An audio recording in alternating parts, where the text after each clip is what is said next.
Hello, friends. Jenny looks different. I look different. We went from having really warm, I think it was 80 degrees yesterday. Yeah. And now it's like 50 degrees. So we're cold. So it's cold. So I put on a jacket. Not so that I could look different, but maybe I look different. She looks fresh and she's got her chosen jacket. So it's cute. Got my chosen jacket. Anyways, we are back on the topic of prayer. Last week we talked a little bit about traditional prayer that we're used to saying, prayer that we learn when we're younger. And then gradually finding our own prayer between us and the Lord, right?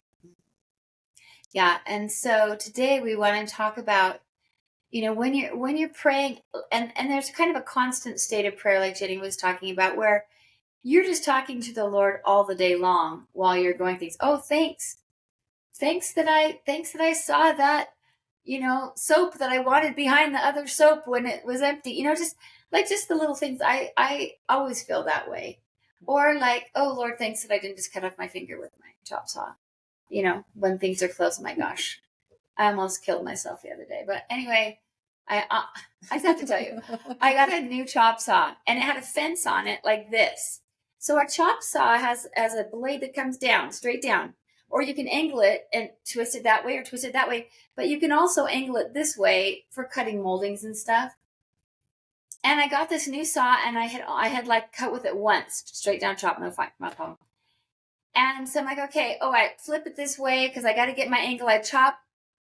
And I had my glasses on because these are my safety glasses. And I cut right through the metal fence, like no issue. I didn't know that the fence, you had to slide it out either way. Mm-hmm. I seriously cut through, like, it was probably aluminum, but it was like at least 1/4 of an inch thick. And it sent shards of metal, flying into the air. I wasn't expecting anything. I just didn't know the machine. And I was like, Lord, thanks for my eyes.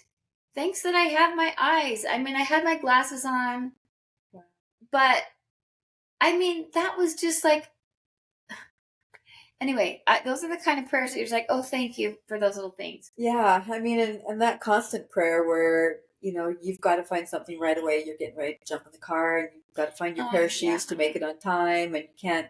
Then oftentimes I take it into my own hands and I just know I can find it on my own and I can't. And so I have to turn to the Lord. All right, Father, I know you know where it is. Can you help me out? And immediately there's the answer. So I have another desperate prayer story. Maybe we'll just do desperate prayer. Okay. So Lisa Young was the secretary at Pleasant Grove High School. And my son was graduating and hadn't gotten a letter of reference from the principal. And he had started the process and not finished. And the college's acceptance date was like that day. Like it had to be turned in that day electronically. So we had till quite late. But, I called that secretary and it turned into her personal problem to get a hold of the principal who was in Hawaii with the basketball team. I think that's right. I don't know. He was with the sports team, but I think it was Hawaii. And from Utah, and just the desperation, here, this is my boy that got a perfect score on the ACT that isn't going to get a chance to get a scholarship because he can't get his packet put together, and this woman she just took it on and I'm calling her and I'm in desperate prayer mode. I'm like, Lord, I can't pay for this boy's college. And he has worked so hard all these years and he dropped the ball. He just dropped the ball. He just did it wrong. He didn't you're 18. It's like, I'll get around to that. I don't know. But I was just thinking of her and how I'm, my heart is still, she's on a pedestal because she just helped us get that resolved. And it wasn't easy for her. And I was praying. And so the Lord's like, talk to Lisa, and Lisa's like, I got this. And she did. Yeah. It's amazing. I mean, we already know that because we've talked about other things. He uses all of us. Yeah. We're all intertwined in this whole thing. And our desperation causes us to have a laser focus on a problem.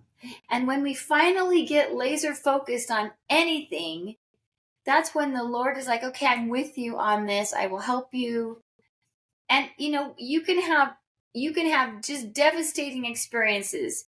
You can have teenage pregnancy, you can have death of a loved one, or chronic or illness, you can have infidelity, you can have all those things. But that pain, that funnel of pain that we go through, pulls us down to this, and that's when we're like, oh Lord, I need you right now. Yeah. And he doesn't solve the problems always, but he's like, okay, I'm there for you right now. It's that, I think too, when we're that desperate, we're broken. Like we are unable to do it ourselves. We have to turn to the Father because we're natural people, and we always probably first think, or maybe that's just me, I can do this myself. I don't need anyone's help. I can manage it on my own. And we suffer through until we finally hit this place where we realize, like, I can't. Clearly, I cannot do it on my own. I'm going to turn to God. I'm desperate for Him. Our heart is now broken.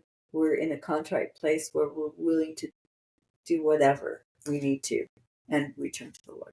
And it's my favorite, that word broken, because horses are broken, and that doesn't make them useless. They're not broken as in useless.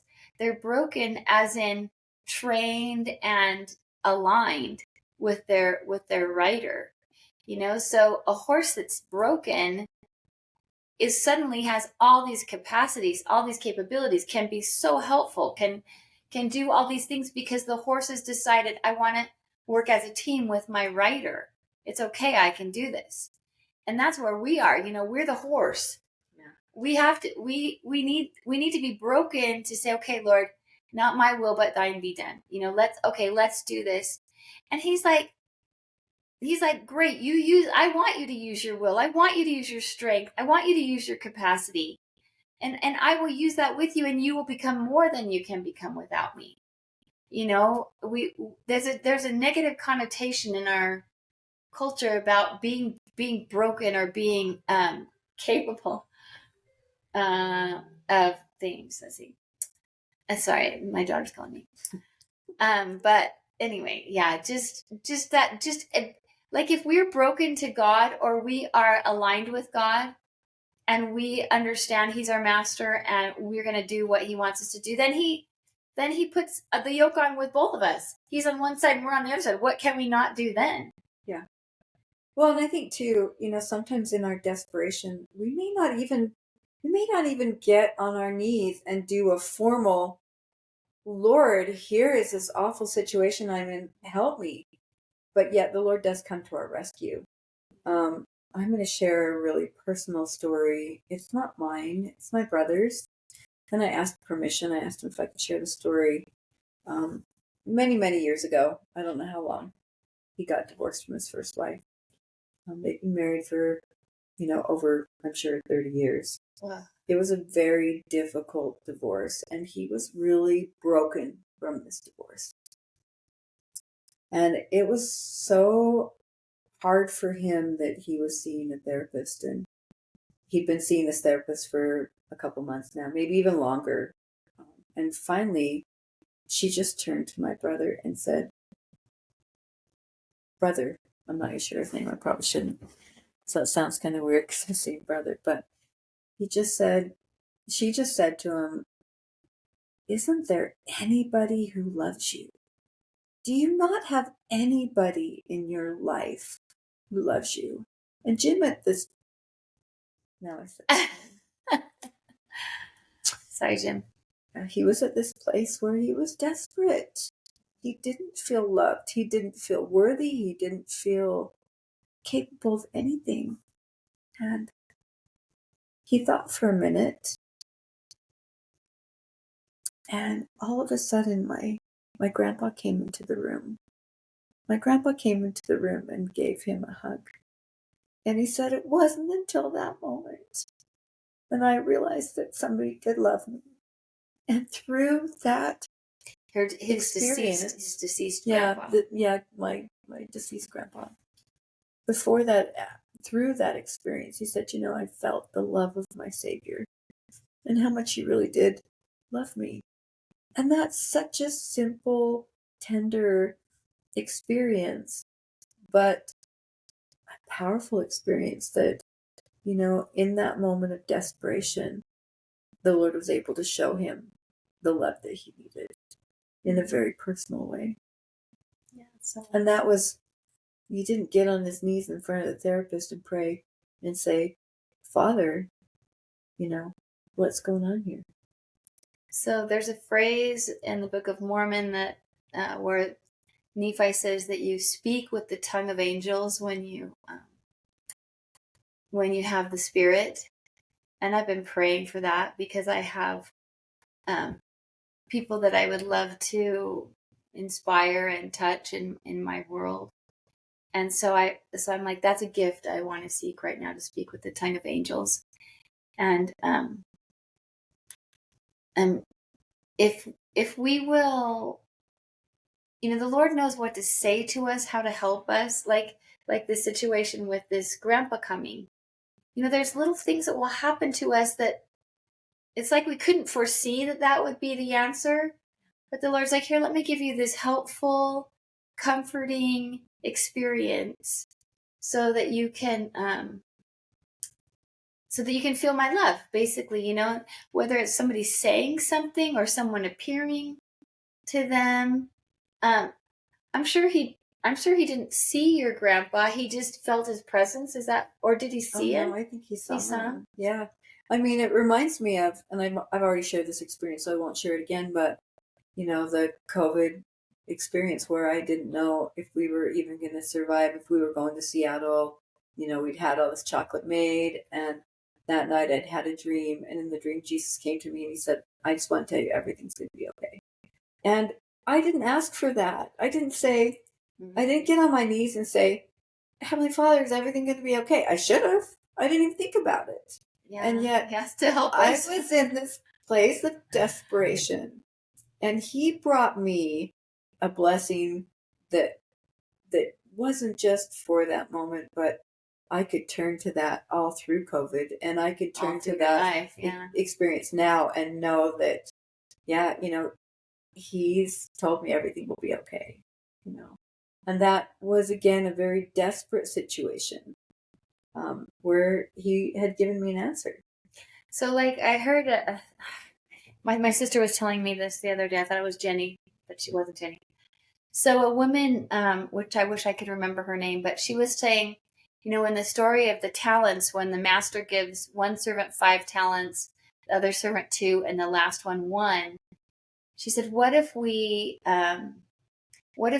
said, instead of talents, which, so talent is money, right, that you can invest and recreate. A talent also, we often use our gifts and our spiritual endowments from the Lord. Maybe we did have this conversation because it sounds really familiar. I talked about it a few minutes ago because I was like, but I think we talked about it at church. Maybe somebody brought it up at church.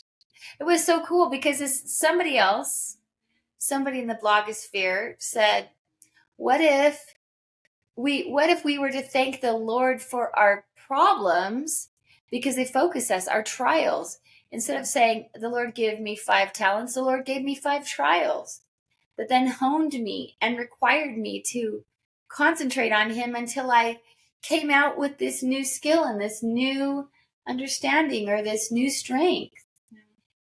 So it's just so interesting. Desperation is a blessing. It really is a blessing. And my sister Noelle, I know Noelle. So she says, I wonder if when we die, we're going to go to the Lord and we're going to say, Lord, why didn't you give me more trials and more problems so that I could be better and so I could get stronger and so I could be more amazing? And here we're like, don't give me any more troubles or struggles or trials. I have enough.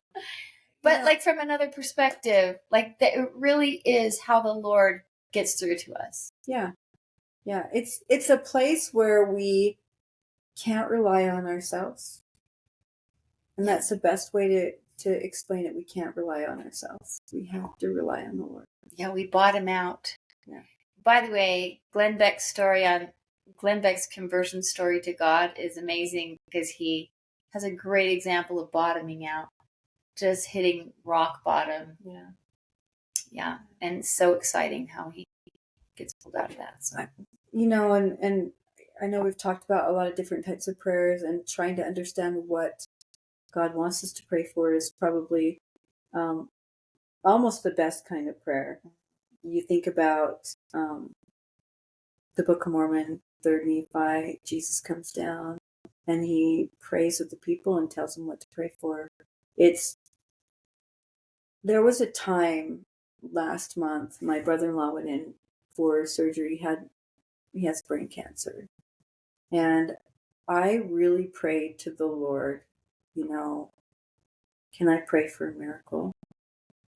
Is he going to be miraculously healed? And this was a thought that was perpetual, and it ran through my mind constantly. Should I pray that he, would be healed? And I just couldn't quite come to that conclusion that I should pray for that. And it wasn't until he'd gone into a coma and he'd come out of a coma, they'd had to do a second surgery, and he'd come out of a coma, that the Lord showed me the answer. And it wasn't an answer of what I should pray for, but it was kind of even a vision of why he had to go through what he was going through and how it was benefiting all the people around him. It was quite an interesting experience.